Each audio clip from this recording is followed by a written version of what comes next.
Ayun. Thank, thank you rin po sa ganitong opportunity kasi parang nag-collide yung mga pinag-aaralan ko tsaka kasi dati pa lang grade 7 science nasa field na ako ng science kaya very thankful din ako na may ganito tayong opportunity para yung ibang mga bata maintindihan din nila kung ano ba yung science, hindi lang hirap niyan, ganyan. Tapos, ayun din, nakita natin na yung science sa Bible, hindi siya accidentally nakita.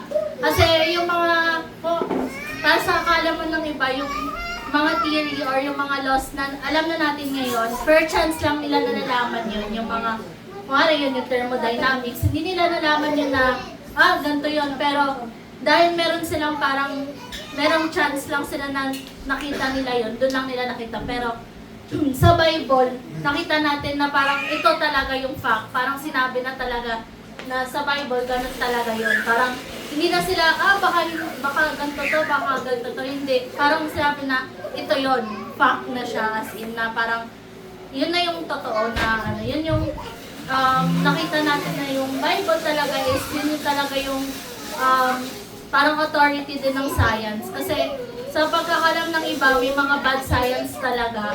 Lalo na yung mga nasa-search sa internet, yung iba doon, bad science doon. Kaya yung ibang mga nagtatanong, siguro nakuha nila yun sa mga bad science theories or conspiracy.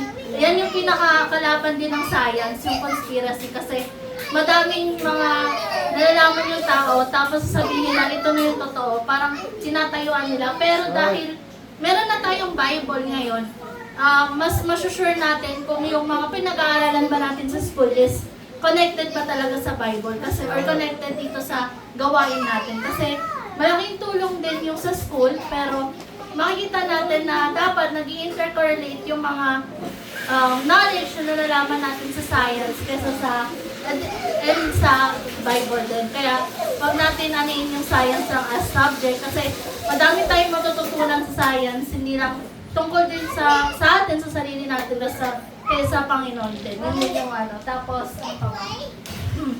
ayun din yung nagulat ako na nasabi yung thermodynamics kasi sobrang hirap din ng talaga, physics. Kasi, yun parang hindi ko rin expect na matatouch natin yung mga ganang bagay. Kala ko, i-debunk natin yung mga theories. Pero, yun din, thankful din ako na nalaman din ng iba yung thermodynamics sa mga mag-system. Yun din, yung mga abangan, yung madami din. Yun din, nakita ko rin na yung mga may hirap palang mga lesson na pag-aralan namin, meron din pala sa Bible na gano'n. Na hindi lang pala siya, ba't ang hirap nito? Ganon, parang hindi lang pala ganon yun. Parang in the service lang pala yung nakikita natin sa school, yung mga sinasolve natin. Meron din pala siyang effect sa faith din natin. So, yun po. Thank you po. Amen.